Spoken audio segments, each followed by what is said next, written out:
na programa ay rated PG. Ito ay nangangailangan ng patnubay at gabay ng magulang para sa mga batang manonood. Ang buong akala ni Moira kay Zoe mapupunta ang lahat ng kayamanan ni Lolo Pepe dahil siya lang ang legal na anak ni Doc RJ at legal na apo ng pamilya Tanyag. Pero laking gulat ni Moira nang sabihin ni attorney na tinanggal pala ni Lolo Pepe si Zoe sa last will and testament niya at si Annalyn at Justin lang ang pamamanahan.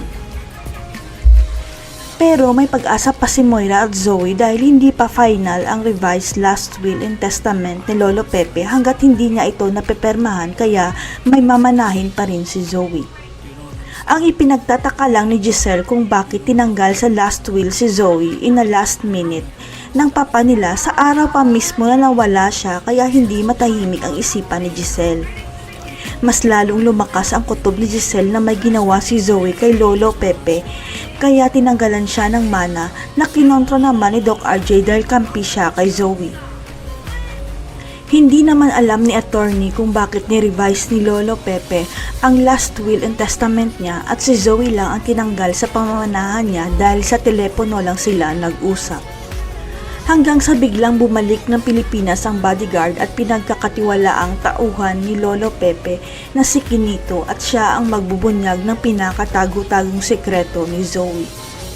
Ang hindi alam ng lahat, hawak ni Quinito ang kopya ng DNA test ni Zoe at alam niya na hindi totoong apo ni Lolo Pepe si Zoe dahil siya lang ang hindi nagmatch kay Lolo Pepe. Kaya sa pagbabalik ni Quinito sa Pilipinas, siya ang pinakasusi para tuluyan ng matanggalan ng mana si Zoe dahil hindi naman siya totoong kadugo ng pamilya Tanyag. Kaya kahit hindi mapermahan ni Lolo Pepe ang revised last will and testament, walang may makukuhang mana si Zoe dahil matibay na ebidensya ang negative DNA test ni Zoe. Kaya sa pagkadating ni Quinito sa bansa, kaagad siyang pumunta kay attorney at kay Giselle para ibigay ang DNA test result ni Zoe na hindi siya totoong Tanyag. Kaya malalantad na sa lahat na hindi pala totoong Tanyag si Zoe dahil sa DNA test result kaya si Justin at Annalyn lang ang may karapatan sa Apex Hospital. Dito na ay dideklara ni Giselle sa taga-Apex na si Justin at Annalyn na ang mamamahala ng Apex Hospital at si Zoe maietsapwera na sa Apex at sa buhay ng mga Tanyag. At ang susunod na malalantad na may kinalaman si Zoe at Moira sa pagkidnap kay Lolo Pepe at madidiskubre na rin ni Lynette na si Doc Carlos ang totoong ama ni Zoe. Tuluyan na kayang mamamaalam si Lolo Pepe dahil naayos na niya ang buhay ni Giselle.